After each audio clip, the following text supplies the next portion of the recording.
नमस्ते मित्रों, इतिहास की दुनिया में आपका अभिनंदन है। हम गांधी दर्शन की बात कर रहे हैं और हमारी चर्चा के केंद्र में जो बिंदु है वह है सत्याग्रह।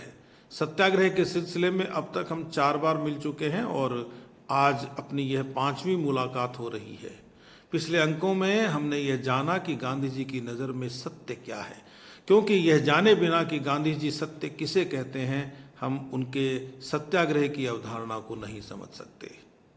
हमने जाना कि गांधी जी यह कहते हैं कि सत्य सापेक्षिक भी होता है और सत्य निरपेक्ष तो होता ही है। गांधी जी का यह कहना था कि सत्य प्रेम है, सत्य अहिंसा है, सत्य ईश्वर है।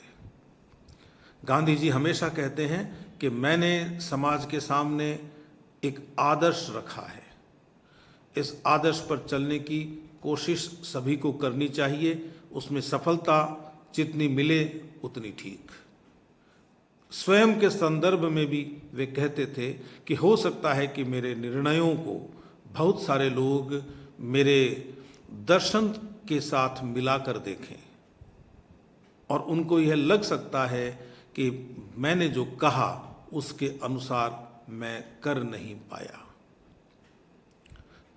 इसका सीधा सा उत्तर यह है कि गांधी जी अपनी सीमाएं जानते हैं, अपनी सीमाएं समझते हैं।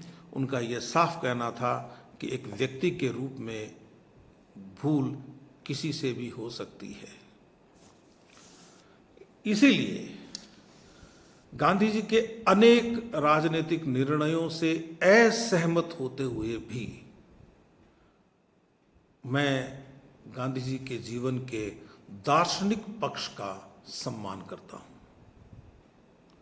उनका ये कहना था कि व्यक्ति को सत्य का आग्रही होना चाहिए, वह स्वयं सत्य के मार्ग पर चले, उस व्यक्ति के साथ रहने वाले लोग सत्य के मार्ग पर चलें, और जब किसी व्यक्ति को किसी दूसरे व्यक्ति से या किसी सरकार से अपना विरोध जताना हो तो वह सत्य की राह पर चलकर ही जताए।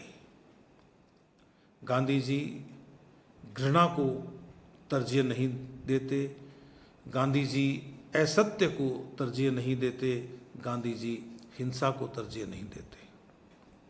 गांधी जी ईश्वर में विश्वास करके चलने के लिए कहते हैं। तो गांधी जी की नज़र में सत्य, अहिंसा, प्रेम और ईश्वर एक ही चीज है। सत्याग्रह के संदर्भ में उन्होंने कहा कि सत्याग्रह एक तरह का प्रतिरोध है, सोचे समझे तरीके से किया गया प्रतिरोध, स्वयं को अनुशासन में बांध कर रखते हुए किया गया प्रतिरोध।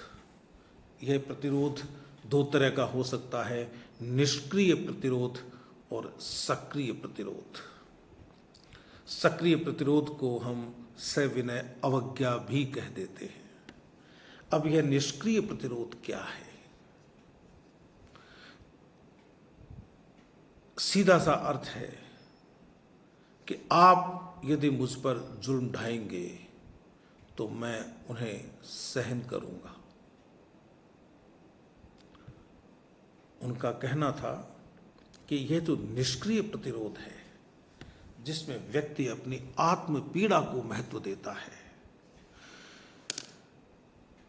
इस प्रतिरोध का एक लाभ है और वह यह है कि आप अपने विरोधी को जरा भी नुकसान नहीं पहुंचाते। एक बूंद भी रक्त की बहाए बिना इस प्रतिरोध का अच्छा परिणाम मिलता है, बशर्ते सत्य की राह पर आप स्वयं को कुर्बान करने के जज्बे से चलें। उनका कहना था कि जो निष्क्रिय प्रतिरोध है वह कठोर से कठोर हृदय को भी पिघला देता है। लेकिन एक बात आप ध्यान रखिए, आप सत्य की राह पर हो, आप किसी ऐसे मुद्दे को लेकर निष्क्रिय प्रतिरोध करने न बैठ जाएं जिसके संबंध में आपकी आत्मा जानती है कि आप गलत हैं और व्यवहार में आप सही दिखाई देने की कोशिश कर रहे हैं। यदि आपने किसी की हत्या कर दी है और आपको पुलिस पकड़ने आई है, उस स्थिति में आप धरना देकर बैठ जाएं कि मैं नहीं जाऊंगा, निष्क्रिय प्रतिरोध करता हूं, जो करना है वो कर लो, मार लो। आपने हत्या की है, आपसे अपराध हुआ है, आपको अपने आप को पुलिस के हवाले कर देना चाहिए। वहां निष्क्रिय प्रतिरोध काम नहीं करेगा, वहां आपको आत्ममंथन करना होगा, वहां आपको प्रायश्चित करना होगा और व्यवस्था के अनुसार आपको जो दंड मिले उसे भोगना होगा। तो उनका ये कहना था, वे नाम लेते हैं कुछ लोगों के कि जैसे महात्मा ईसा है, डेनियल, क्रेमर, लेटिमर, रिडली। उन्होंने कहा कि इन लोगों ने चुपचाप पीड़ा और मृत्यु का वरण किया। उन्होंने कहा कि इसी तरह का साहस टॉल्स्टॉय में था, जिसने जारों के सामने निष्क्रिय प्रतिरोध किया। उन्होंने कहा कि यदि आपका उद्देश्य सही है तो इसमें जो हानि है वह प्रतिरोधकर्ता को ही पहुंचती है। आप प्रतिरोधकर्ता हैं, आप प्रतिरोध करने वाले हैं, आपको कष्ट भोगना होगा और इसी से विरोधी का दिल पिघलेगा। उन्होंने कहा कि ये जो शरीर है, इसका आत्मा की तुलना में कोई महत्व नहीं है। शरीर से इतना मोह न रखिए, अपनी आत्मा के कहे पर चलिए। उनका कहना था कि भारत में तो बहुत पहले से निष्क्रिय प्रतिरोध की पद्धति है और लोगों ने इस पद्धति के अनुसार समाज में सुधार किए हैं। वे कहते हैं कि महात्मा बुद्ध ने भय रहित होकर विरोधी पक्षों के बीच जा जाकर संग्राम किया और उनके सामने पुरोहितवाद ने घुटने टेक दिए। उन्होंने कहा कि ईसा ने भी यही किया। बुद्ध और ईसा ने कभी अपने शत्रुओं पर अंगुली नहीं उठाई और वे स्वयं को समर्पित करने के लिए हमेशा तैयार रहे। उन्होंने कहा कि यदि मैं कहीं अहिंसक प्रतिरोध छेड़ता हूं, यंग इंडिया में कहा उन्होंने 12 मई 1920 को, कि यदि मैं कहीं निष्क्रिय प्रतिरोध छेड़ता हूं तो मैं कहीं न कहीं उन महापुरुषों का अनुसरण करने की कोशिश करता हूं जिन्होंने अपने जीवन में अहिंसक प्रतिरोध किया। जो सक्रिय प्रतिरोध है, जो सविनय अवज्ञा है, उसमें इतना ही है कि हम यह नहीं करेंगे, जैसे हम कर नहीं देंगे, या हम यह करेंगे, हम तो नमक बनाएंगे, हम तो नमक बनाने के लिए जाएंगे। आपको लाठियां चलानी है, आप हम पर लाठियां चलाइए, आपको गोलियां चलानी है, आप हम पर गोलियां चलाइए। हम प्रतिरोध नहीं करेंगे, लेकिन अवज्ञा करेंगे आपके नियम की, आपके कानून की। तो यह एक तरह का वैधानिक आंदोलन है सविनय अवज्ञा। और गांधी जी की दृष्टि में यह वैधानिक आंदोलन का शुद्धतम रूप है। वे कहते हैं कि कोई भी आंदोलन इस दुनिया में बिना जोखिम उठाए नहीं चलाया जा सकता। उन्होंने कहा कि वह जिंदगी ही क्या जो जोखिमों से भरी न हो। यंग इंडिया में कहा 15 दिसंबर 1921 को कि वह जीवन क्या जिसमें खतरे न हो, जिसमें संकट न हो। वह जीवन तो जीने योग्य होता ही नहीं है जिसमें जोखिम न हो। सविनय अवज्ञा से कभी अराजकता उत्पन्न नहीं होती।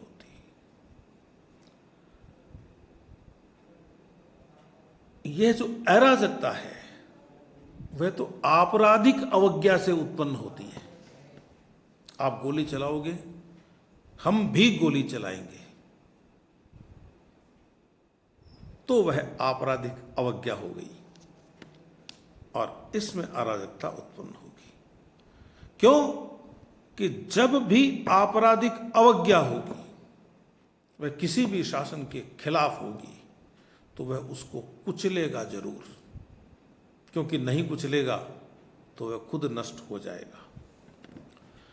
तो जो सत्याग्रही होता है वह अपने विवेक से, अपनी इच्छा से सामाजिक नियमों का पालन करता है और इस काम को पवित्र मानता है।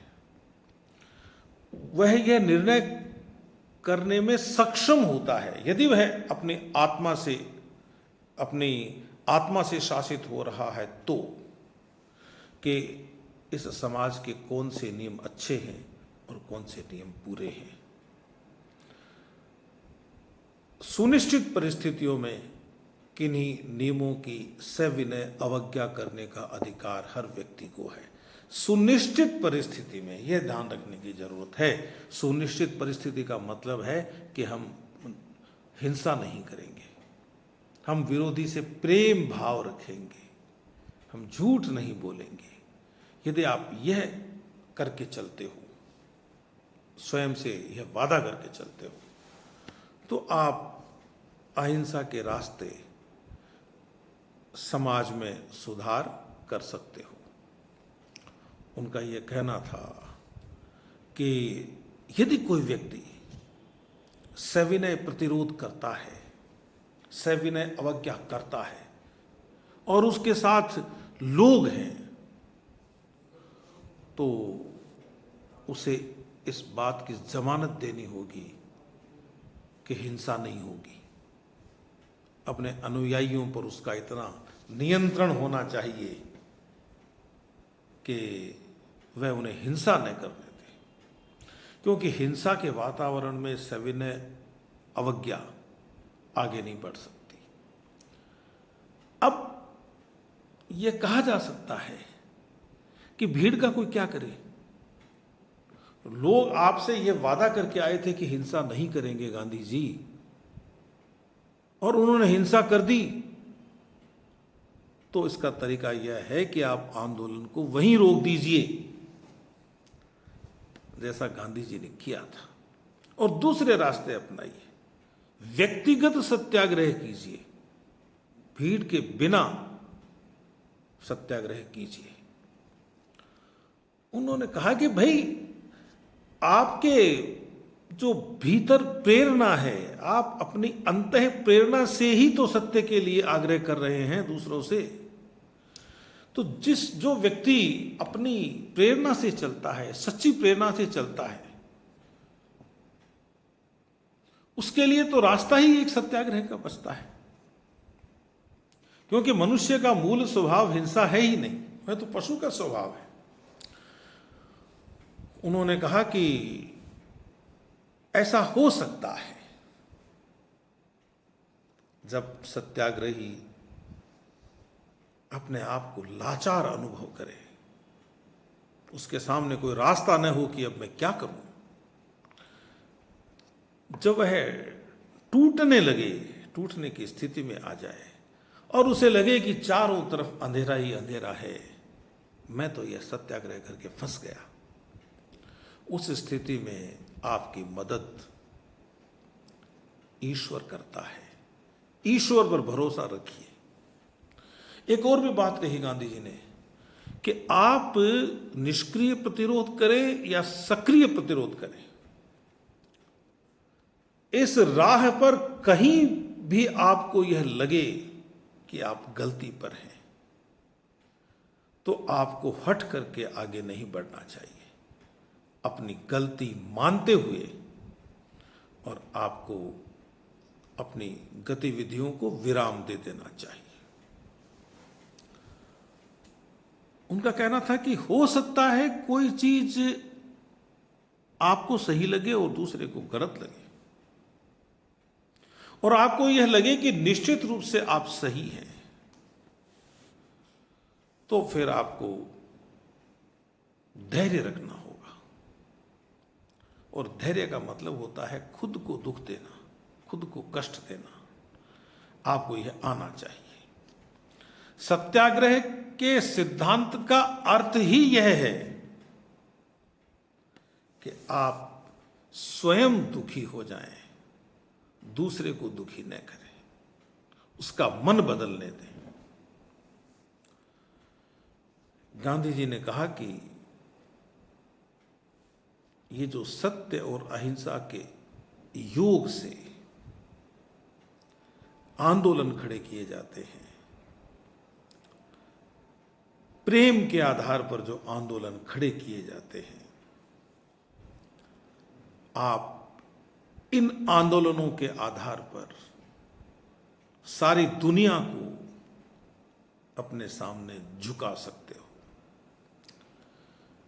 यदि राजनीतिक जीवन में काम कर रहे हो तो आपको सत्य पर चलना होगा और आपको विनम्रता, शालीनता भी रखनी होगी। जहां आपने विनम्रता छोड़ी वहीं आप हिंसक हो गए, जहां आपने शील छोड़ा वहीं आप अहिंसक हो गए।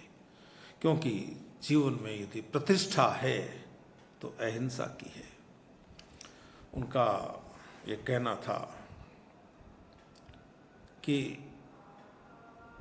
जो सत्याग्रह है इससे किसी पुरस्कार की अपेक्षा न कीजिए। यंग इंडिया में कहा 19 मार्च 1925 को, सबसे बड़ा पुरस्कार यही है कि आप और अधिक धैर्यवान हो जाते हैं, ईश्वर के प्रति और अधिक आस्थावान हो जाते हैं, आप दुख सहन करने की सीमा में आगे तक बढ़ जाते हैं, और वह भी सत्य की बात करते हुए। क्या यह कम पुरस्कार है? तो ये गांधी जी ने कहा, और कहा कि जो सत्याग्रही होता है जरूरी नहीं कि वह सत्य की खोज कर चुका हो, वह तो सत्य की खोज करने के रास्ते पर है। और यह काम व्यक्ति को सत्याग्रह की संहिता के अनुसार ही करना चाहिए। इस शब्द में कहीं हिंसा नहीं है, सत्य के प्रति आग्रह है। यदि कोई ये कहता है कि यह तो सत्य के प्रति आग्रह है, यह कहां लिखा हुआ है कि इस आग्रह में आप सब कुछ सहन करोगे? देखिए, सत्याग्रह के माध्यम से आपको तात्कालिक रूप से परिणाम नहीं मिलेंगे। आपका जीवन समाप्त हो जाए, हो सकता है तब तक भी आपको परिणाम न मिले। इसलिए आप परिणामों से मोह मत कीजिए, आप अपने आग्रह से मोह कीजिए। सत्य के लिए जो आग्रह आप कर रहे हैं उससे आपका लगाव होना चाहिए। उन्होंने कहा कि मैं इस शब्द का जनक हूं, इस नाते मैं ये स्पष्ट करने की अनुमति चाहता हूं कि इसमें प्रत्यक्ष या परोक्ष रूप से सत्याग्रह में हिंसा का कोई स्थान नहीं है। विरोधी को हानि पहुंचाने की दृष्टि से यदि आप सत्याग्रह कर रहे हैं तो फिर आप सत्याग्रह नहीं कर रहे, आप खाली सत्याग्रह की बात कर रहे हैं। सत्याग्रह में ज़्यादा बातें नहीं होती, बढ़ बढ़ कर बातें नहीं की जाती कि हमने ये कर दिया, हमने वह कर दिया, या हम यह कर देंगे या वह कर देंगे। सत्याग्रह में अधैर्य नहीं होता, धीरज रखना होता है। सत्याग्रह में शोरगुल नहीं होता। आप माइक लगाकर यह शोर नहीं कर सकते कि हम सत्याग्रह कर रहे हैं, हम सत्याग्रह कर रहे हैं। उन्होंने कहा कि यह तो शांति का आंदोलन है। फिर उनका यह कहना था कि जिसे जीना आता हो वही मरना जानता है। सत्याग्रह स्वयं को पीड़ा देने की, स्वयं को थोड़ा थोड़ा करके मारने की प्रक्रिया है, और वह भी दूसरों के हित में। जब हमने शरीर लिया है, जब हमें शरीर मिला है, तो इस शरीर का जन्म और मरण तो होता ही है, सभी जानते हैं। मनुष्य को पशु से भिन्न करने वाली चीज है, जन्म पशु भी लेते हैं, तो वह अहिंसा है। उनका कहना था कि अहिंसा तो एक विज्ञान है, एक विकासशील विज्ञान है।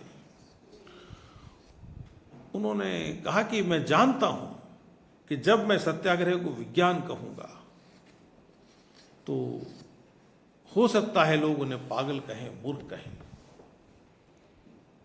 लेकिन कहा कि ये जो सत्य के प्रति आग्रह है, यह तो पर्वतों जितना प्राचीन है। लेकिन लोग इसका प्रयोग नहीं करते हैं। उनका यह कहना था कि मैं तो यह मानता हूं कि दो राष्ट्रों के युद्ध में भी एक विज्ञान के रूप में सत्याग्रह को काम लिया जा सकता है। एक पद्धति है सत्याग्रह की, सत्याग्रह की अवधारणा है, और इस अवधारणा में पूरी वैज्ञानिकता है। सत्याग्रह का विज्ञान है अहिंसा, प्रेम, सत्य। आपने जहां कहीं इन चीजों को खंडित किया, इन प्रत्ययों को समझने की कोशिश नहीं की, वहीं आपने स्वयं को सत्याग्रह से दूर कर लिया। तो गांधी जी का यह कहना था कि हो सकता है कोई भविष्य में इसे एक मूर्ख व्यक्ति की सोच कह दे, लेकिन मैं यही कहूंगा कि अहिंसा के सहारे ही सब कुछ प्राप्त किया जा सकता है। यदि आप लाचार हो जाते हो, यदि आप बेबस हो जाते हो, तो आप यह मानते हुए कि मेरे साथ ईश्वर है, आप प्रार्थना कीजिए। तो यह सत्याग्रह के संबंध में छोटा सा विवेचन था। अभी हम सत्याग्रह की बात करने के लिए और मिलेंगे, फिर मिलेंगे। तब तक अपने इस मित्र को आप अनुमति दीजिए। नमस्कार।